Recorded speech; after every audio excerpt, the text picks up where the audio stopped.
तो आज तारीख है 15 अक्टूबर, और पहली बात तो आज द हिंदू आया नहीं है। और बाकी जो भी सुन रहा है सबको हैप्पी दशहरा। तो आज की अगर फर्स्ट न्यूज़ की बात करें, जो और सारे अखबार पढ़े हैं उनमें से निकाली है मैंने बाकी न्यूज़।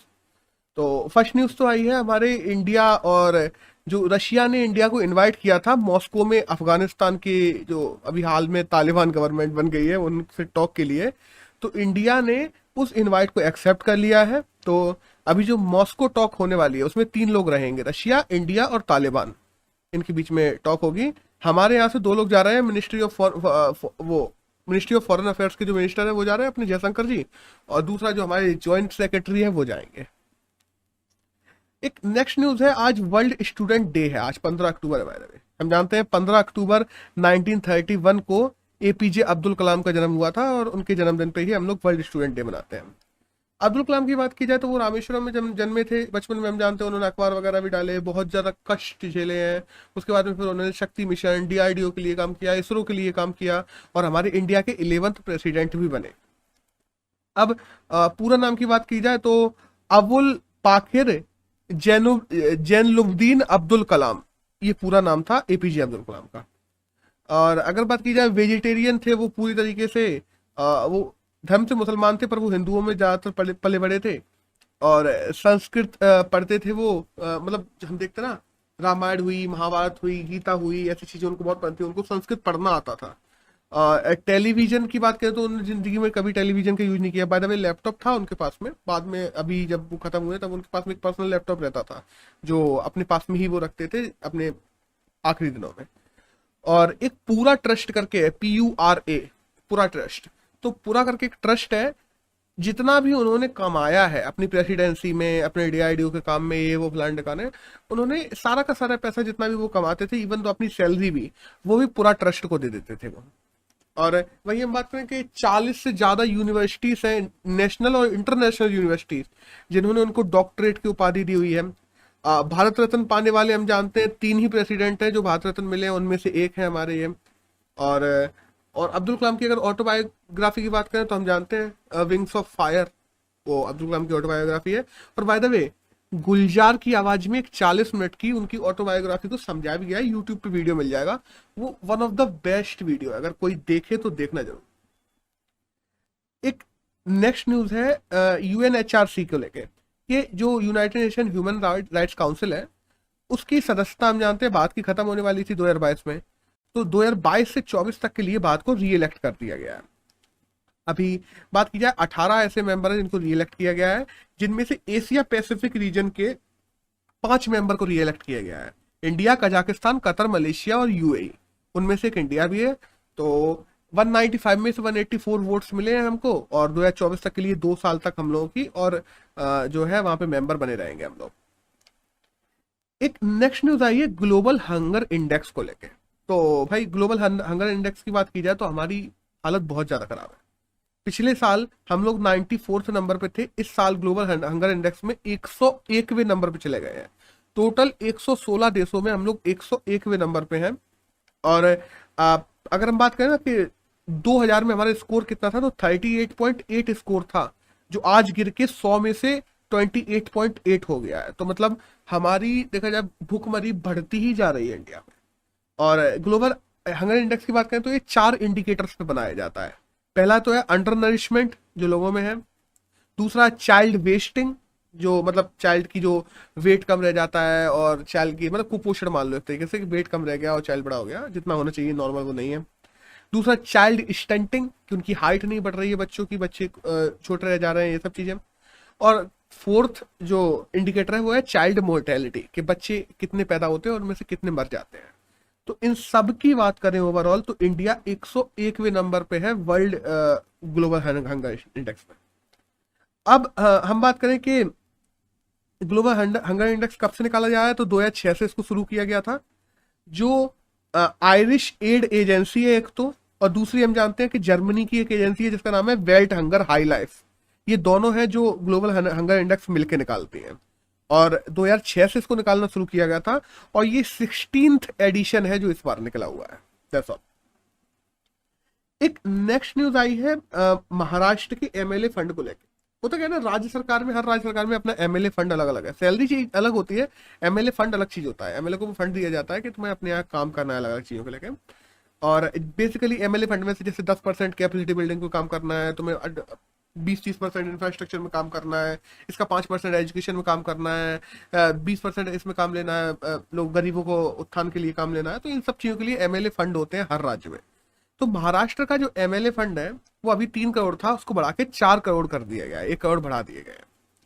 अब इसमें पता है प्रॉब्लम क्या ब्रो, हमारे इंडिया में जब तुम एमएलए फंड की देखने जाओगे ना रिपोर्ट्स, इंडिया में ज्यादातर एमएलए अपने साल का फंड यूज ही नहीं कर पाते। मतलब वो इतने अनएजुकेटेड हैं ज्यादातर एमएलए, तो उनको पता ही नहीं है कि इस फंड को यूज कैसे करना है और किन जगहों पे यूज करना है। क्योंकि तुम उसी स्पेसिफिक सेक्टर में यूज कर सकते हो और कहीं यूज नहीं कर सकते, और वो सेक्टर में किस तरीके से यूज करना है उनको पता ही नहीं है। ज्यादातर एमएलए फंड साल के एंड में जब वित्तीय वर्ष खत्म होता है हमारा 31 मार्च को, तो लैप्स हो जाते हैं इंडिया में। एक नेक्स्ट न्यूज आई है एडिबल ऑयल को लेके। हम जानते हैं एडिबल ऑयल में 40% से ज्यादा की, तकरीबन कल ही बात की थी हम लोगों ने, 43.8% इन्फ्लेशन चल रही है। तो एडिबल ऑयल जिस हिसाब से दाम बढ़ रहे हैं, एडिबल ऑयल की बात करें, पाम ऑयल की बात करें, सोयाबीन ऑयल की बात करें, मस्टर्ड ऑयल की बात करें, सबके दाम बढ़ रहे हैं।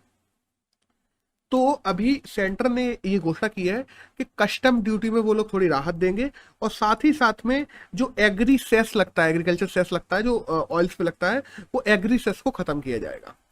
तो अभी की अगर बात करें तो कई कई राज्यों में 180 और कई कई राज्यों में 220 तक पहुंच गए हैं ऑयल के दाम। और इंडिया में बात करें तो इंडिया में सबसे ज्यादा पाम ऑयल यूज किया जाता है, सेकंड नंबर पे सोयाबीन ऑयल, थर्ड पे मस्टर्ड ऑयल। और हम ज्यादातर क्या करते हैं ना, ज्यादातर इंपोर्ट करवाते हैं। जो जितने भी ऑयल की बात करें तो ज्यादातर इंपोर्ट करवाते हैं। और इंपोर्ट कहाँ से करवाते हैं हम? मलेशिया से, ब्राजील से और अर्जेंटीना से, इन्हीं से हम ज्यादातर इंपोर्ट करवाते हैं अपने ऑयल को। अब हम बात करें ना कि किसानों पे तो ब्रो डबल तरफा मार पड़ रही है, अगर सच वाली बात बोले। इधर ऑयल के दाम भी बढ़ते जा रहे हैं, वो उनके लिए खाना पीना महंगा होता जा रहा है। और दूसरी तरफ हम लोग बात करें तो जीएम सोया को सरकार ने कह दिया था, जो जेनेटिकली मॉडिफाइड सोया है उसको इंपोर्ट करवा लो।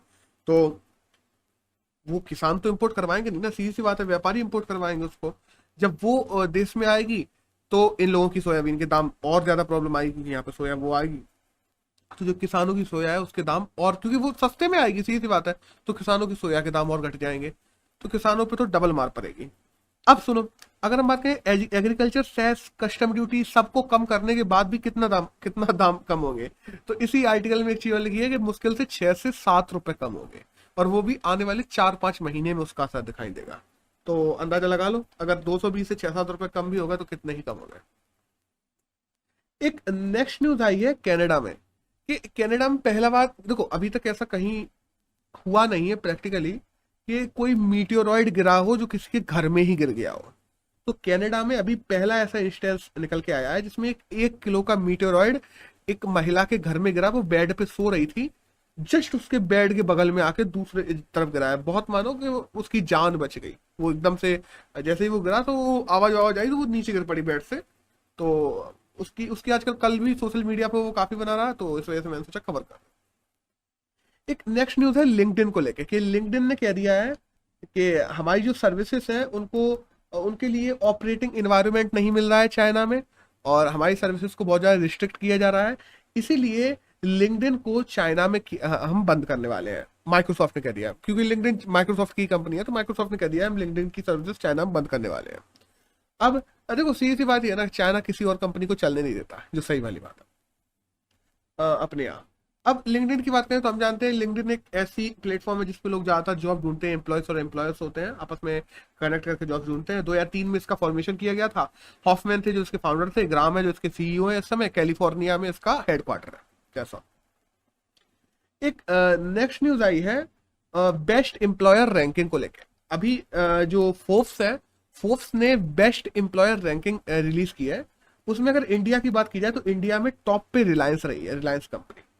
तो मतलब ये एम्प्लॉयर इस रैंकिंग के साथ बनाई जाती है कि एम्प्लॉय के लिए जो एम्प्लॉयर है वो अपने एम्प्लॉयज को इन्वायरमेंट कैसा प्रदान कर रहा है, उनको टाइम पे सैलरी दे रहा है कि नहीं दे रहा है, उनको अदर अलाउंसेस दे रहा है कि नहीं दे रहा है, उनको छुट्टियां दे रहा है कि नहीं दे रहा है, मतलब हर चीज देख के ओवरऑल कि एम्प्लॉय को कितनी ज्यादा सुविधाएं दे रहा है। तो उसमें इंडिया में देखा जाए तो रिलायंस ने टॉप किया है, लेकिन वर्ल्ड में देखा जाए तो रिलायंस 52 नंबर पे है। वर्ल्ड में नंबर 1 पे सैमसंग है भाई। एक नेक्स्ट न्यूज आई है आरबीआई को लेकर कि आरबीआई ने जो एक्सिस बैंक के एमडी हैं अमिताभ चौधरी, उनको वापस से बना दिया है। वो अभी उनका टेन्योर खत्म होने वाला था, लेकिन अमिताभ चौधरी को वापस नियुक्त कर दिया गया है। अब हम जानते हैं राजीव मखीजा है जो इसके चेयरमैन है, अमिताभ चौधरी है वो सीईओ और एमडी है, दोनों अलग अलग है। और 1993 में हम बताते हैं कि एक्सिस बैंक का फॉर्मेशन किया गया था। That's all. एक नेक्स्ट न्यूज आई है इंडिया के फॉरेस्ट कंजर्वेशन एक्ट को लेकर, जो 1980 में बनाया गया था। हम लोग देखते हैं जिसके तहत वाइल्ड लाइफ सेंचुरीज बनाई जाती हैं, राष्ट्रीय उद्यान बनाए जाते हैं, राष्ट्रीय अभ्यारण्य बनाए जाते हैं। हम लोग देखते हैं बायोस्फीयर रिजर्व बनाए जाते हैं, और कैसे किसके लिए टाइगर रिजर्व बनाते हैं, एलिफेंट रिजर्व बनाते हैं, अलग अलग सौंचरिया रिजर्व बनाते हैं। जो एंडेंजर्ड स्पीसीज होती है उनके अलग अलग रिजर्व बनाए जाते हैं। अभी हम देखते हैं कि पहला हम लोगों ने जो डॉल्फिन रिजर्व है वो वहां पे बनाया है, कहाँ पे, तमिलनाडु में। तो ये सब चीजें की हैं। तो इंडिया कंजर्वेशन फॉरेस्ट एक्ट 1980 में सरकार चाह रही है कि हम अमेंडमेंट लेके आए। तो सरकार ने ये घोषणा तो करी दी थी, हम लोगों ने कुछ दिनों पहले भी करंट में कवर किया था कि जो कंस्ट्रक्शन है उनको अलाउ कर देंगे, जो फॉरेस्ट रिजर्व वगैरह में है उनको कंस्ट्रक्शन को अलाउ कर देंगे कि कितने भी काटो बनाओ आराम से, कोई दिक्कत नहीं है। बस तुम्हें उतने ही पेड़ वगैरह, उतना ही जंगल तुम्हें दूसरी जगह लगाना पड़ेगा, ये सब चीजें। और वो जो फंड आता है पीईआरसी में वो सब नहीं देना पड़ेगा, और तुम दूसरी जगह जंगल लगाओ, ये सब चीजें। और देखा जाएगा कि तुम्हारा जो कंस्ट्रक्शन है वो इकोलॉजी एनवायरनमेंट को कितना नुकसान पहुंचा रहा है, उस आधार पर परमिशन भी दे दी जाएगी। देखो सीधी सी बात तो यही है ना, एक बार अलाउ हो गया तो हर प्रकार के कंस्ट्रक्शन को परमिशन दे दी जाएगी, ये तो सीधी सी बात है। तो अभी हाल में इसमें चेंज लाने से पहले जनता से राय मशवरा लेने के लिए उन लोगों ने अपनी वेबसाइट पर डाल दिया है। तो अभी फॉरेस्ट कंजर्वेशन एक्ट में जनता से राय लेने के लिए कि ये चेंज किया जाना चाहिए कि चेंज नहीं किया जाना चाहिए, और अगर कोई नए चेंजेस हो तो वो भी बताया जाए। तो जो ministry of forest and environment है उसने फॉरेस्ट कंजर्वेशन एक्ट के लिए जनता से राय मांगी है। That's all. हाँ, और इसमें अगर बात की जाए अभी तक कोई अमेंडमेंट हुआ है? हाँ, एक बार अमेंडमेंट हुआ था 1988 में, बस उसके बाद कोई अमेंड नहीं हुआ आज तक। एक नेक्स्ट न्यूज की बात करें तो आइए हरियाणा से, कि हरियाणा के जो गवर्नमेंटल एम्प्लॉय है, जो सरकारी कर्मचारी है, राज्य के सरकारी कर्मचारी, उनको आरएसएस हुई या जमाते इस्लामिया हुई, इन सबको ज्वाइन करने की परमिशन दे दी गई है, जो बैन लगे हुए थे। होता क्या ना, एक टाइम पे राज्य सरकारों ने अपने यहाँ जितने भी सरकारी क्षेत्र में काम करने वाले जितने भी एम्प्लॉयज होते हैं उन पे रिस्ट्रिक्शंस लगा दी थी कि वो किसी भी प्रकार की रिलीजियस या मतलब ऐसी ऐसी रिलीजियस कम्युनिटीज को ज्वाइन नहीं करेंगी, या ऐसी चीजों को ज्वाइन नहीं करेंगी जो मतलब डाइवर्सिटी को खत्म करती हूँ, जो अपने रिलीजन्स को ज्यादा फॉलो करवाती हूँ, लोगों में आपस में कॉन्ट्राडिक्शन नहीं होना चाहिए सरकारी कामों में। तो इसके लिए उन लोगों ने ये चीजें बैन करके रखी थी। लेकिन हम देखते हैं अब धीरे धीरे एक एक करके सारे राज्य हटा रहे हैं। तो अब राजस्थान ने भी हटा लिया है, और राजस्थान में भी अब जो सरकारी कर्मचारी हैं वो चाहे तो आरएसएस या जमाते इस्लामी किसी को भी ज्वाइन कर सकते हैं। एक नेक्स्ट न्यूज आई है international national day for disaster risk reduction को लेकर।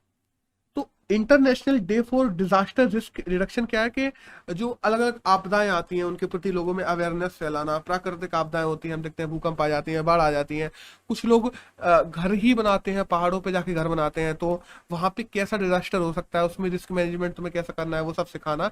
इन सब के लिए ये डे मनाया जाता है 13 अक्टूबर को। 13 अक्टूबर को था, मैंने कवर नहीं किया था तो सोचा आज कवर कर लें।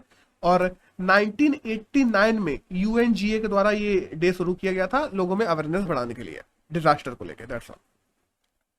एक नेक्स्ट न्यूज आई है टर्की से, कि जो टर्की की रामसिया गेल्गी है वो टॉलेस्ट लिविंग वुमेन के रूप में घोषित कर दी गई है। और वही हम जानते हैं कि उनको वर्ल्ड रिकॉर्ड बनाया उन्होंने टॉलेस्ट लिविंग वुमेन के रूप में, और गिनीज वर्ल्ड रिकॉर्ड।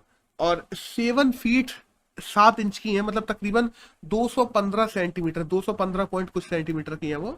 और बेसिकली बात की जाए तो उनको वीवर सिंड्रोम है, जिसमें जो तुम्हारी ग्लैंड होती है जो तो तय करती है दिमाग में कि तुम इतने लंबे हो गए, इतना होना चाहिए, वो एक हद से ज्यादा तुम्हें लंबा करती चली जाती है। तो वो तकरीबन 7 फुट 7 इंच की। तो इनको घोषित कर दिया है वर्ल्ड्स टॉलेस्ट लिविंग वुमेन।